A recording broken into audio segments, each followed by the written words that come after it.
औलाद का मोह। दिलीप और सुधांशु नाम के दो भाई थे।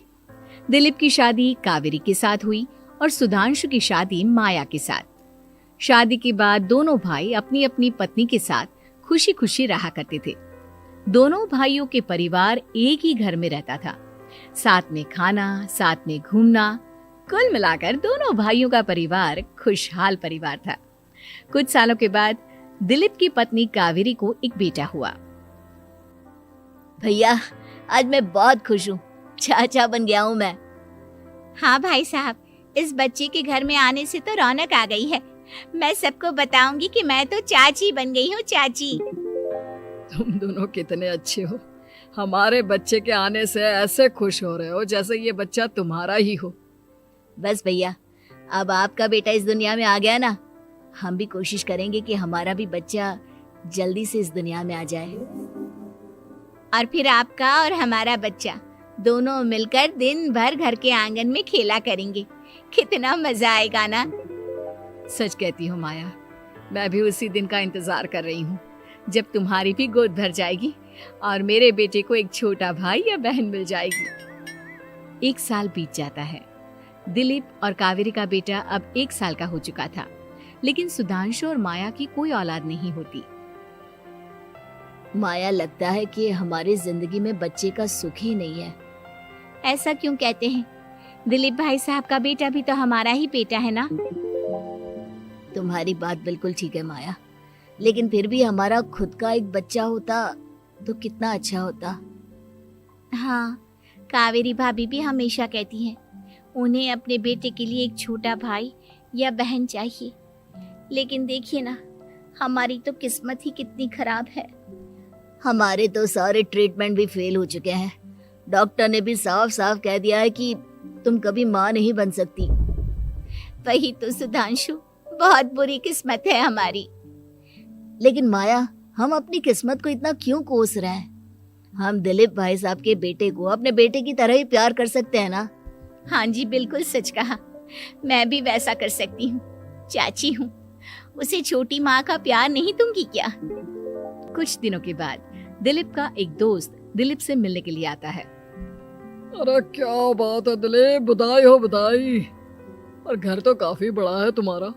वैसे तुमने अपने बेटे के बारे में क्या सोचा है? भैया, और क्या सोचेंगे, बस उसे पढ़ा लिखा कर अफसर बनाएंगे, उसकी पढ़ाई पर खर्च करेंगे। अरे भाभी, आपकी तो इतनी सारी प्रॉपर्टी है, आपको किस बात की चिंता? ले देकर एक बेटा ही तो है। अरे नहीं दोस्त, तुम गलत समझ रहे हो। इस घर में मैं और मेरा छोटा भाई दोनों रहते हैं। इस घर का आधा हिस्सा मेरे छोटे भाई का है। अच्छा, कितने बच्चे हैं तुम्हारे छोटे भाई के? भैया, उनके साथ ना कुछ प्रॉब्लम है। मेरी देवरानी कभी माँ नहीं बन सकती। अरे फिर किस बात की चिंता? अरे मैं तो कहता हूँ अपने बेटे के भविष्य के बारे में सोचिए ही मत। बस ये घर उसके नाम करवा दीजिए। देखिए, आपके भाई का भी कोई बच्चा नहीं है तो सब कुछ आपके बेटे को ही मिलना चाहिए। लेकिन ऐसा करना क्या सही होगा? अगर उनका बच्चा नहीं है तो क्या हुआ? ये घर आधा उनका है, उनकी जो मर्जी है वो करे। अरे कैसी बात करते हो? उनकी कोई औलाद नहीं है, वो क्या करेंगे प्रॉपर्टी अपने नाम रखकर? हाँ, वैसे भाई साहब, आपकी बात तो बिल्कुल सही है। अब जो कुछ भी है वो हमारे बेटे का ही तो है। आखिर वही तो इस घर के वंश को आगे बढ़ाएगा। मैं कल ही देवर जी से बात करती हूँ। अगले दिन सुधांशु और माया, इधर आओ। तुम दोनों से एक बहुत जरूरी बात करनी है मुझे। बताइए ना भाभी, क्या बात है? आपको कहीं जाना है तो आप अपने बेटे को मेरे पास छोड़कर जाइए। मैं ही पूरा दिन रख लूंगी उसे। अरे नहीं माया, वो तो मुझे पता है। मैं किसी और चीज के बारे में बात करना चाहती हूँ। बताइए ना भाभी, क्या बात है? देखिए देवर जी, आपका कोई बच्चा है नहीं, लेकिन मैं जानती हूँ कि आप हमारे बेटे को अपने बेटे की तरह ही प्यार करते हैं। भाभी, बेटी की तरह नहीं, वो हमारा ही बेटा है। मेरे लिए तो वो मेरा ही बच्चा है। वही तो फिर क्यों ना ये सारी प्रॉपर्टी हम मेरे बेटे के नाम करवा दे, क्योंकि तुम्हारा हो या मेरा, हम सबका एक ही तो है बेटा। लेकिन भाभी, अभी तो वो सिर्फ 1 साल का है। अभी से प्रॉपर्टी उसके नाम करवाने का क्या मतलब है?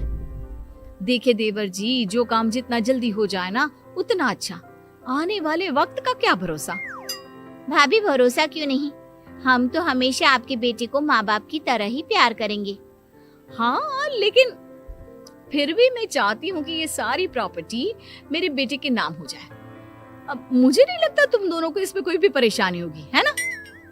भाभी वैसे तो आप जो कह रही हैं वो बहुत जल्दबाजी है, लेकिन फिर भी अगर आपको ऐसा लगता है तो ठीक है, कल ही प्रॉपर्टी के पेपर बनवा लीजिए, मैं और माया उस पर साइन कर देंगे। इस तरह से अगले दिन प्रॉपर्टी के पेपर बनवाकर सारी प्रॉपर्टी दिलीप और कावेरी के बेटे के नाम पर करवा दी जाती है।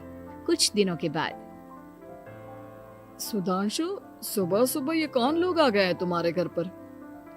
भैया वो ऊपर वाला कमरा खाली पड़ा था ना, सोच रहा था किराएदार रख देता हूँ। लेकिन किराएदार रखने से पहले आपने हमसे पूछा भी नहीं। भाभी इसमें आपसे पूछने वाली क्या बात थी, हमें एक ही कमरे की जरूरत थी, इसलिए सोचा दूसरा कमरा किराए पर दे देते हैं, कुछ इनकम हो जाएगी।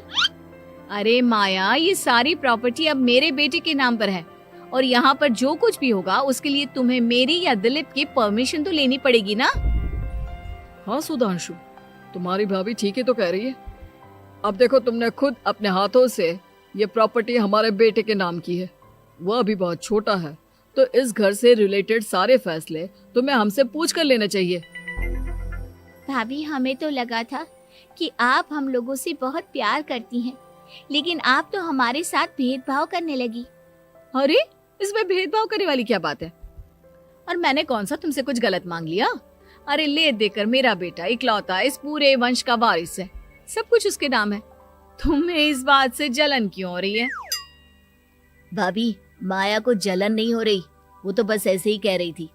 सब जानती हूँ मैं, इसकी खुद की तो कोई औलाद पैदा नहीं हुई, बस इसीलिए जब देखो तब मेरे बेटे पर बुरी नजर डालती रहती है। देखो माया, कावेरी तुमसे बड़ी है, वो जैसा कहती है वैसा करो। और वैसे भी इस घर पर अब तुम लोगों का कोई अधिकार नहीं है, वो तो हम लोगों की भलाई समझो जो तुम्हें अभी तक यहाँ रहने दिया है। भैया आप इतने कैसे बदल गए? इस प्रॉपर्टी ने आपके दिल से हमारे लिए प्यार पूरी तरह खत्म कर दिया है क्या? इसी तरह वक्त बीतता जाता है और देखते देखते दिलीप और कावेरी का बेटा प्रणव 25 साल का हो जाता है और उसकी नौकरी लग जाती है। पापा आज मेरा अपॉइंटमेंट लेटर आ गया है, मैंने सिंगापुर में जॉब ज्वाइन कर ली है। लेकिन प्रणव, विदेश में नौकरी करने जाने से पहले तुम्हें कम से कम अपने मम्मी पापा से एक बार पूछना चाहिए था ना। इसमें पूछने वाली क्या बात है माँ, मैं सिंगापुर जाकर जॉब करना चाहता हूँ तो करना चाहता हूँ। देखो प्रणव, हमने तुम्हारे लिए इतनी सारी प्रॉपर्टी यहाँ पर रखी हुई है, उन सब का क्या होगा? यहाँ रहो, बिजनेस करो। सॉरी पापा, मैं यहाँ रहकर कोई बिजनेस नहीं करने वाला, और ये जितनी भी प्रॉपर्टी आपने मेरे लिए संभाल कर रखी है ना, ऐसे ही किसी को दान में दे दीजिए, क्योंकि मैं सिंगापुर से वापस इंडिया आकर कभी नहीं रहने वाला। दिमाग खराब हो गया है तेरा, जानता नहीं तेरी वजह से हमने तेरे चाचा चाची से लड़ाई करके पूरा घर तेरे नाम करवा दिया था। हाँ तो ऐसा करने से पहले आपको सोचना चाहिए था ना। और मम्मा, मैं तो वैसे भी उस वक्त 1 साल का था, मेरा इस मैटर से कोई लेना देना नहीं है। कैसी बात कर रहा है ये लड़का? अरे तेरी वजह से अपने छोटे भाई से दुश्मनी लेकर बैठा हूं मैंने तो उसे घर से भी निकाल दिया। जानता नहीं तू, बाजू वाले घर में एक छोटा सा कमरा किराए पर लेकर रहते हैं तेरे चाचा चाची, और ये सब मैंने तेरे लिए किया। देखिए पापा, आपने जो कुछ भी किया अपने लिए किया। मैंने आपसे कब कहा था कि मुझे ये प्रॉपर्टी और घर चाहिए? और वैसे भी अपने भाई के साथ इस तरह का बिहेव करके आपने कोई अच्छा काम तो किया नहीं। तू सही कह रहा है बेटा, हमने तेरे चक्कर में अपने छोटे भाई जैसे देवर और बहन जैसी देवरानी को इस घर से निकाल दिया। बहुत बड़ी गलती हो गई मुझसे। ठीक है मॉम, तो अब आप अपनी गलती सुधारो, लेकिन मुझे तो फॉरेन जाना है, मैं वहीं जाऊंगा। अब आगे क्या करना है ये आपका डिसीजन है। और प्रणव सिंगापुर जॉब करने के लिए चला जाता है। कुछ दिनों के बाद जब दिलीप और कावेरी को अपनी गलती का एहसास होता है तो वो सुधांशु के घर पहुंचती है। सुधांशु, माया, हमें माफ कर दो, हमसे बहुत बड़ी गलती हो गई। क्या हुआ भाभी? आज इतने सालों के बाद अब हम गरीब लोगों के घर क्या करने आई हैं? भाभी, हमने तो खुशी खुशी अपने भतीजे को सब कुछ दे दिया, अब हमारे पास कुछ भी नहीं बचा है। भाई मुझसे बहुत बड़ी गलती हो गई, जो तेरे जैसे भाई को मैंने प्रॉपर्टी के चक्कर में घर से निकाला, और जिसके लिए मैंने ये सब कुछ किया वो खुद ही विदेश चला गया। भैया भाभी, जिस बेटे के लिए आपने हम लोगों को इतनी तकलीफ दी, आपस के प्यार को बिगाड़ा, जब वही आपसे दूर चला गया तो आपको इस बात का एहसास हुआ। लेकिन माफ कीजिए, अब हम आपके साथ रहने के लिए उस घर में नहीं आ सकते। नहीं नहीं माया, ऐसा मत कहो, मुझसे बहुत बड़ी गलती हो गई, प्लीज वापस चलो, मैं वो घर फिर से तुम्हारे नाम कर देती हूँ। भाभी, मैं उस घर का क्या करूंगी? किसके लिए? मेरा कोई बच्चा नहीं, मैं तो बस जिंदगी भर आप लोगों के साथ प्यार से रहना चाहती थी, प्रणव को अपने बेटे की तरह प्यार करना चाहती थी, लेकिन आपने मुझसे वो अधिकार छीन लिया। भाभी और भैया, एक सवाल पूछना चाहता हूँ आप लोगों से। जो बच्चा कुछ ही दिन पहले दुनिया में आया हो, जिस बच्चे के भविष्य का आपको पता ही ना हो, उसके लिए अपने पुराने रिश्तों को तोड़ देना, अपने सगे रिश्तेदारों से दुश्मनी मोल लेना, उनके साथ झगड़ा करना, उनकी बेइज्जती करना, क्या ये सही है?